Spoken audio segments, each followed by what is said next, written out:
Eu tenho uma hipótese. Na verdade, tenho milhares. Mas essa é uma hipótese com muitas evidências. Eu tenho a hipótese de que as pessoas leem nossos pensamentos ou escutam, eles têm acesso aos nossos pensamentos de alguma forma. E que para eu poder mudar relações, eu preciso mudar o que se passa na minha cabeça. Lembro da primeira vez que eu percebi isso com muita clareza. Eu tenho várias dificuldades e limites, mas também sei que faço muitas coisas bem. E como facilitadora de grupo, eu já sabia tudo. E fazia a condução do processo com muita habilidade de escuta, acolhimento, impecável tecnicamente. Mas, num belo dia, décadas atrás, estava eu facilitando um pequeno grupo tranquilo e contente, e na avaliação uma das alunas me disse: eu tenho muita dificuldade em participar, dizer as coisas, alguma coisa que me inibe, me deixa constrangida, me sinto incompetente. E eu, verdadeiramente interessada em fazer o melhor, perguntei: pode me dar um exemplo de algum momento ou situação que te fez sentir assim, para eu poder entender? Ela me respondeu: não tenho nenhuma. Só sei que me sinto mal quando eu falo aqui. Avançamos, terminamos o processo da avaliação. Na hora não me ocorreu nada. Encerramos o grupo, tudo certo. Ao sair na porta, uma pessoa me disse de forma um pouco afrontosa: não estou entendendo nada. Uns mandaram eu colocar um, dois, três nas portas das salas e outros A, B, C, D. É um, dois, três ou é A, B, C, D? E eu, com toda a minha simpatia, respondi: A1, B2, C. E naquele instante eu entendi o que aquela aluna tinha me dito. Ela lia os meus pensamentos. Por fora eu estava impecável, mas meu cérebro pensava: gente do céu, da onde tirou essa ideia? Que coisa mais sem pé nem cabeça, misericórdia. E naquele dia eu aprendi que eu precisava mandar meu cérebro parar de pensar. Falei para ele: você só vai escutar, não vai tirar conclusões, não vai dar palpite, só vai escutar de forma interessada. E isso mudou completamente a minha atuação docente. Foi quando eu de fato aprendi a estar inteira e a escutar fora. Hoje eu brinco que logo vão descobrir que temos um lugar no cérebro que se comunica em português, já que é a língua que eu falo, com o outro antes mesmo de eu pensar. A neurociência hoje já sabe dos neurônios espelhos, que são atividades quando vemos o outro agir e que nos faz responder. Quando você vê alguém prestes a cair, você se arrepia e sente aquilo em você. Também sabemos que se as pessoas estão conectadas, escutando umas às outras, numa situação de palestra, por exemplo, a hora que faz lá, né, a análise do cérebro com eletrodos, você percebe que o cérebro está ativado na mesma região. É como eu brinco, que é como se estivéssemos todos na mesma frequência de rádio. Então, está todo mundo escutando ali, está todo mundo na FM 97,9, por exemplo. Mas esses caminhos ainda não explicam tudo. Ontem, por exemplo, eu achei uma foto minha e da minha amiga Sheila e mandei para ela. Ela me disse: você não vai acreditar, mas lembrei de você. E segundos depois você me enviou a foto. Ou seja, o pensamento chegou lá antes da mensagem do WhatsApp, antes da foto. A hora que eu pensei nela, ela foi informada de que eu estava pensando nela e pensou em mim. E aí vem meu insight. As pessoas podem nos ler. Então, Parece que não adianta muito mudarmos as ações apenas. Minha hipótese é que aí reside inclusive o exercício de colocar limites. Quantas vezes já te ocorreu de, em coisas simples do dia a dia, você dizer algo ou pedir algo e aquilo não ser levado em conta? É como se as pessoas soubessem que podem avançar, como se lessem para além do que está sendo dito. Mas quando de verdade falamos algo congruente com o nosso pensamento e querer, o outro sabe que encontrou um limite. Todo mundo que já foi criança sabe que existe situação que nossos cuidadores falam que a gente nem pensa em descumprir, e outros que a gente fala, tá, e vai ser a primeira coisa que vai ser feita ao sairmos dali, mesmo recomendado e orientado. Eu, criança, por exemplo, sabia que se dessem ordens bravejando, dava bem para esticar o limite. Mas se fosse um não, seco e tranquilo, era melhor nem ousar. O que isso faz de sentido na nossa vida no dia a dia? Como humanos, nesse mundo cada vez mais de coisas rápidas e superficiais, estamos cada vez mais carentes. Temos afetos fundamentais, necessidades fundamentais de ter relações profundas, onde nos sentimos amados, acolhidos, cuidados e vistos.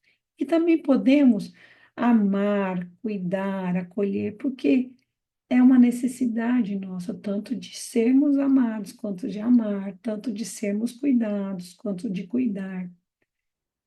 E para isso precisamos verdadeiramente estar com o outro, escutando o outro e não nossos pensamentos, mas também sendo capazes de sermos de tal modo congruente com o nosso pensar, com o nosso interior,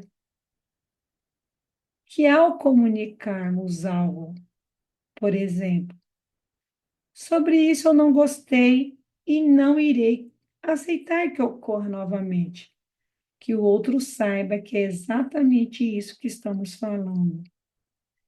Pois se tivermos dúvida, sei lá, medo, insegurança nessa afirmação, e eu não sei como, e aí minha hipótese é que eles escutam o que a gente está pensando, o que a gente está sentindo, o outro vai saber que pode arriscar e tentar de novo.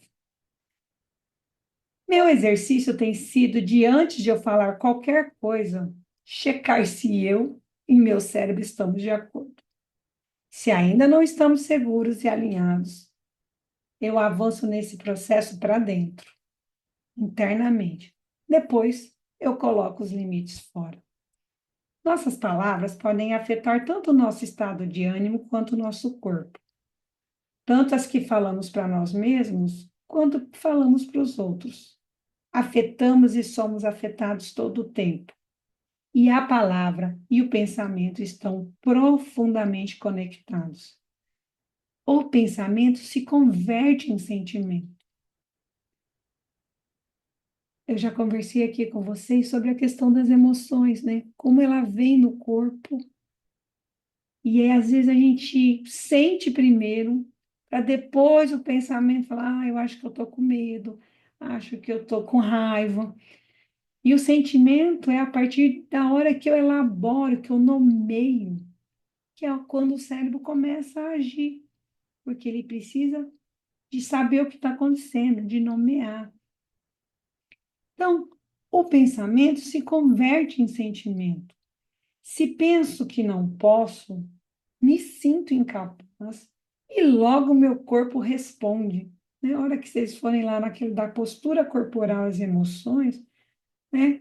Mostrado por pesquisa que dá para olhar pelo ombro do outro, né? O que ele está sentindo, como ele está pensando.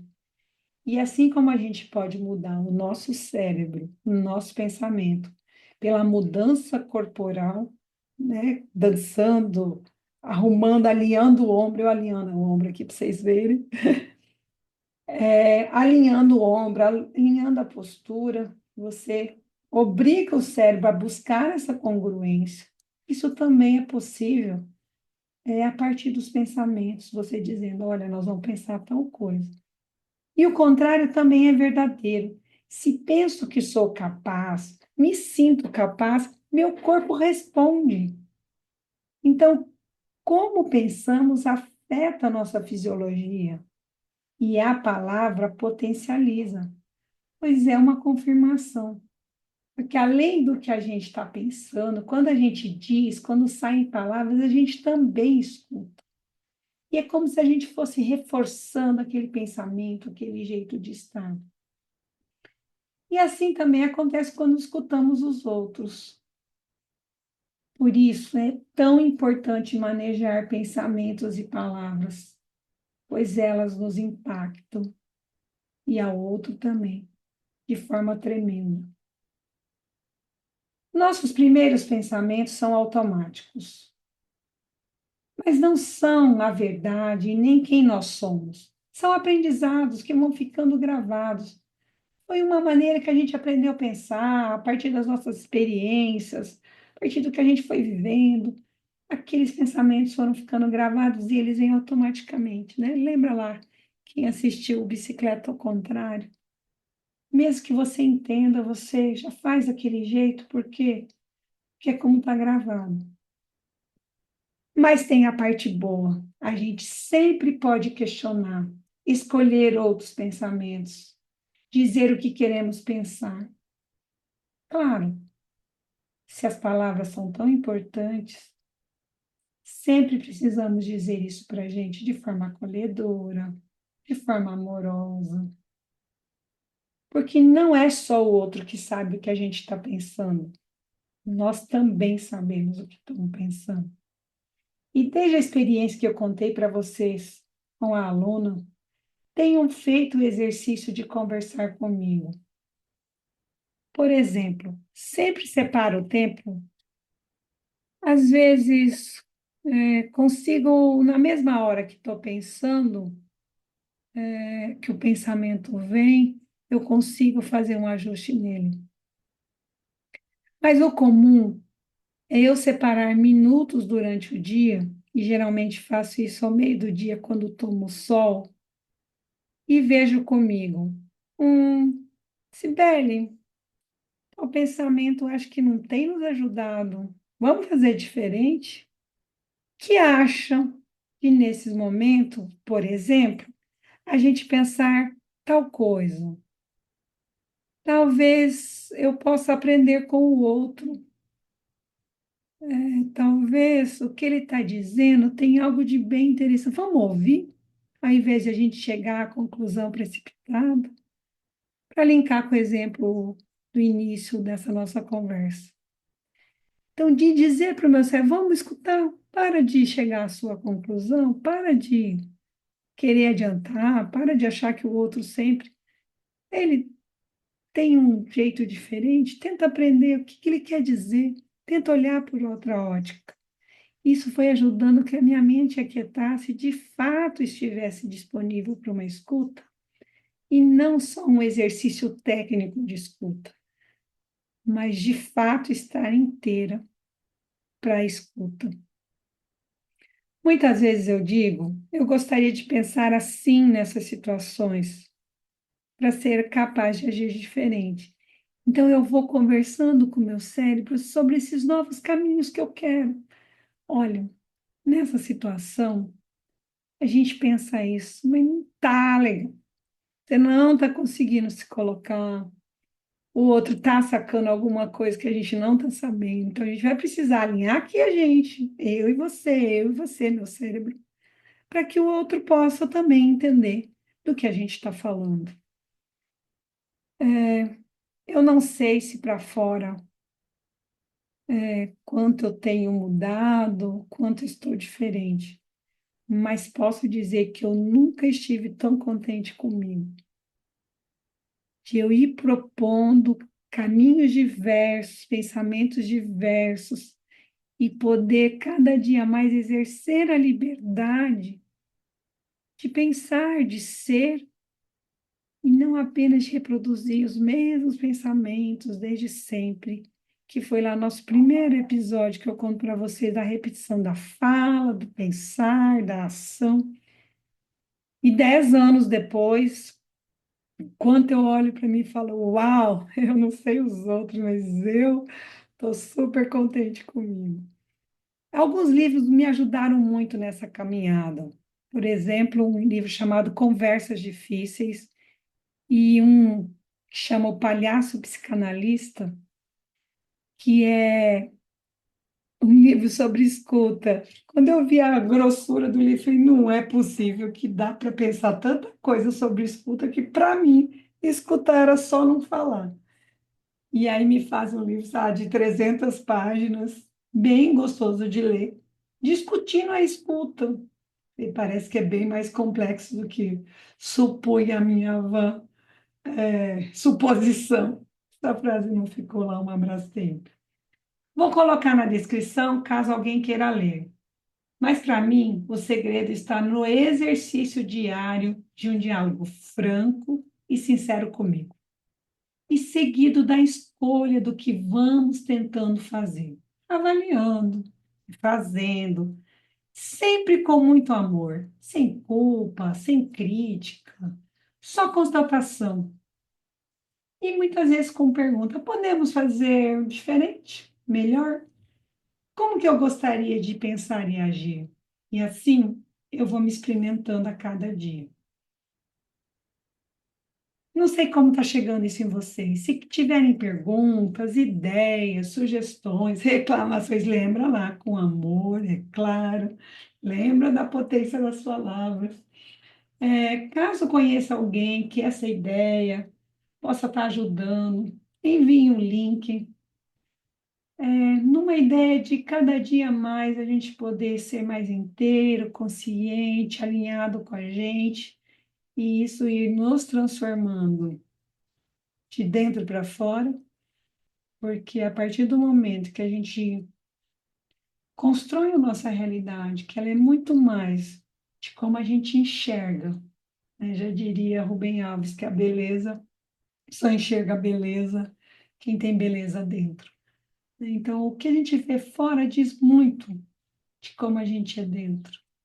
Então, se a gente às vezes não está tão contente com o fora, talvez esse exercício de olhando para dentro, de fazendo ajuste com o que eu vou pensando, fazendo novos combinados, experimentando, possa ser bem potente.